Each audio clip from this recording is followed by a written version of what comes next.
کتب کسے کہتے ہیں؟ کیا سیدنا غوث الاعظم رحمۃ اللہ تعالیٰ علیہ کے علاوہ بھی اقطاب ہیں؟ اقطاب کی تعداد کتنی ہے اور ہمارا ان سے تعلق کس طرح کا ہونا چاہیے اور ان سے تعلق کیسے قائم ہو سکتا ہے؟ قرآن و حدیث میں اس حوالے سے کیا رہنمائی موجود ہے؟ ان سب سوالوں کا جواب جاننے کے لیے مکمل ویڈیو لازمی دیکھیں۔ علامہ نبہانی اپنی کتاب جامع کرامات اولیاء میں فرماتے ہیں، قطب وہ عظیم شخصیت ہوتی ہے جو کہ اپنے زمانے کے تمام اولیاء کا سردار ہوتا ہے اور اس کو غوث بھی کہا جاتا ہے، یعنی ہر دور میں ایک قطب یعنی غوث زماں ہوتے ہیں۔ سیدنا سلطان باہو رحمۃ اللہ تعالیٰ علیہ نے بھی اپنی تصنیف سلطان الوہم میں ان کی جانب اشارہ فرمایا ہے کہ یہی ہستی ہر دور میں نبی کریم صلی اللہ علیہ وآلہ وسلم کے نائب یعنی خلیفہ کے طور پر موجود ہوتے ہیں۔ ان کو قطب یا خلیفہ کہا جاتا ہے۔ اب خلیفہ یعنی غوث زماں تو ہر دور میں موجود ہوتے ہیں، لیکن 4 ہستیاں ایسی ہیں جنہیں سرکار دو عالم صلی اللہ علیہ وآلہ وسلم نے تمام زمانے کے اولیاء پر سردار بنایا ہے۔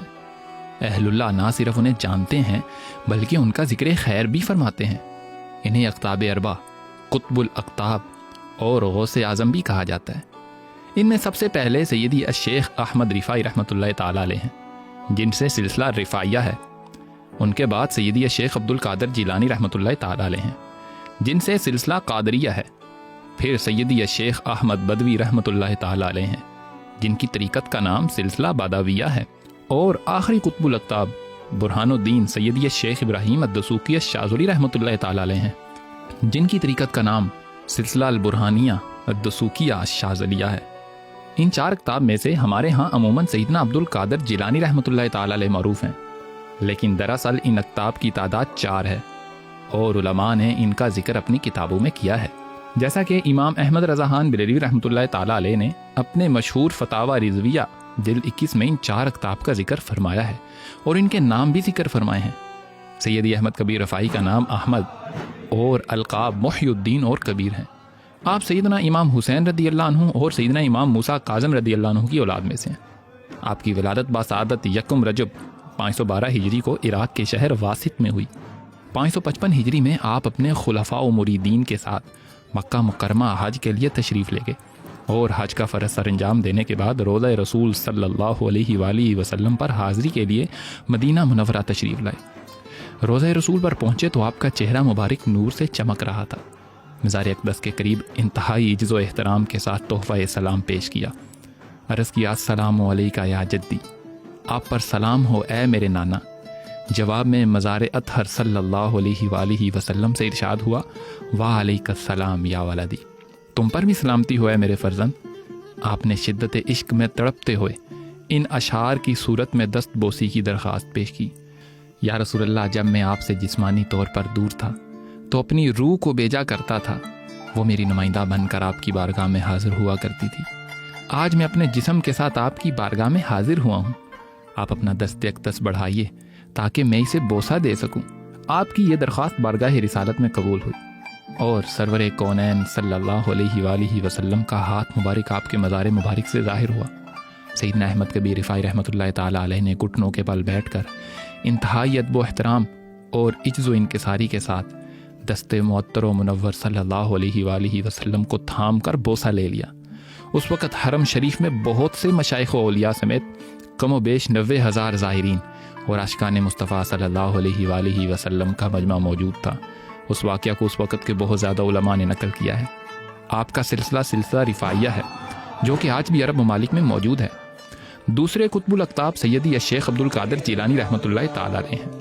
آپ کا اسم مبارک عبد القادر اور آپ کی کنیت اور القابات محی الدین، محبوب سبحانی اور غوث الاعظم وغیرہ ہیں۔ آپ کا نسب مبارک والد کی جانب سے سیدنا امام الحسن جبکہ والدہ کی جانب سے سیدنا امام الحسین رضی اللہ تعالیٰ عنہما سے ملتا ہے۔ آپ کی ولادت باسعادت 27 رجب 400 ہجری شہر گیلان میں ہوئی اور آپ کا وصال 11 ذیقعت 489 ہجری میں ہوا۔ آپ کے مناقب بے شمار ہیں اور اتنے مشہور و معروف اور متواتر منقول ہیں کہ اپنے اور غیر سبھی ان کے معترف ہیں۔ آپ کا روحانی سلسلہ قادریہ ہے جو کہ عرب ممالک اور برصغیر سمیت پوری دنیا میں موجود ہے۔ تیسرے قطب سیدی احمد البدوی رحمۃ اللہ تعالی علیہ ہیں۔ آپ شیخ البدوی کے لقب سے مشہور ہیں۔ اس کے علاوہ بھی آپ کے بہت سے القابات ہیں جن میں مشہور شیخ العرب ہے۔ آپ کا نسب مبارک سیدنا و مولانا امام الحسین رضی اللہ تعالیٰ عنہ سے ملتا ہے۔ سیدی احمد بدوی رحمۃ اللہ تعالیٰ علیہ کی ولادت 596 ہجری کو مغرب کے شہر فاس زرقائے حجر میں ہوئی۔ آپ نے زیادہ عرصہ مکہ مکرمہ میں گزارا اور تعلیم بھی وہیں حاصل کی۔ پھر آپ نے مصر کی جانب رخت سفر باندھا اور طنطا میں قیام پذیر ہوئے۔ آپ بچپن سے ہی عبادت کی جانب مائل تھے، اسی وجہ سے لوگ بچپن سے ہی آپ کو زاہد کے نام سے پکارنے لگے تھے۔ آپ کی طریقت کا نام سلسلہ بادویہ ہے۔ آپ کے کمالات سے کتب بھری پڑی ہیں، اور آپ کی مشہور کرامات میں سے یہ بھی ہے کہ مسلمانوں کی صلیبیوں کے ساتھ جنگ میں جو مسلمان قیدی بن جاتے تھے آپ انہیں رہا فرماتے تھے، اور یہ سلسلہ آپ کے پردہ فرمانے کے بعد بھی جاری رہا۔ آپ کی وفات 675 ہجری میں طنطا مصر میں ہوئی اور وہیں تدفین ہوئی۔ آپ کے مزار پاک کے پاس بہت بڑی مسجد قائم کی گئی ہے، جہاں آپ کی ولادت کے دن بہت بڑا اجتماع ہوتا ہے، جو کہ ملک مصر کے بڑے اجتماعات میں سے ایک ہے۔ چوتھے اور آخری کتب الاقطاب برہان الدین سیدی ابراہیم القرشی الدسوقی رحمۃ اللہ تعالیٰ علیہ ہیں۔ آپ شیخ المشائخ سیدی ابو الحسن الشاذلی رحمۃ اللہ تعالیٰ علیہ کے بھانجے ہیں۔ آپ 653 ہجری کو مصر کے مشہور شہر دسوق میں پیدا ہوئے۔ آپ کا سلسلہ نسب سیدنا امام حسین رضی اللہ تعالیٰ عنہ سے ملتا ہے۔ آپ کے مشہور القابات میں ابو العینین اور برہان الدین ہیں۔ برہان الدین کی نسبت سے آپ کے روحانی سلسلہ کو الطریقۃ البرہانیہ الدسوقیہ شاذلیہ کہتے ہیں۔ آپ کے کمالات بے شمار ہیں۔ روحانی کمالات تو ایک جانب، آپ کی علمیت اور قابلیت کے پیش نظر اس دور کے بادشاہ سلطان رکن الدین بیبرس نے آپ کو شیخ الاسلام کا منصب پیش کیا۔ اللہ نے آپ کو ایسی شان عطا فرمائی کہ اہل اللہ نے آپ کی قطبیت عظمیٰ اور ولایت کبریٰ کی شہادت دی۔ آپ کے خلفاء میں سے سیدی شرف الدین موسیٰ ابو العمران رحمۃ اللہ تعالیٰ علیہ ہیں۔ آپ کا وصال مبارک 696 ہجری میں ہوا، اور آپ کا مزار پر انوار مصر کے شہر دسوق میں ہے۔ آپ کے سلسلہ البرہانیہ کا موجودہ مرکز سوڈان کے شہر خرطوم میں ہے، اور پوری دنیا میں سلسلہ البرہانیہ کے مراکز نور نبی صلی اللہ علیہ وآلہ وسلم کی کرنیں بکھیرنے میں مصروف عمل ہیں۔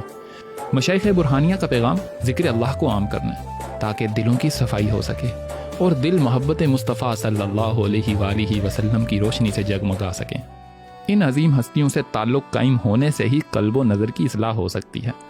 تمام اقطاب اہل بیت کرام یعنی سادات کرام میں سے ہیں، اور ہر سلسلہ میں ان کا فیض ہے، اور یہی نور نبی کے فیض کو تقسیم کرنے والے ہیں، اس لیے ان سے تعلق قائم کرنا چاہیے۔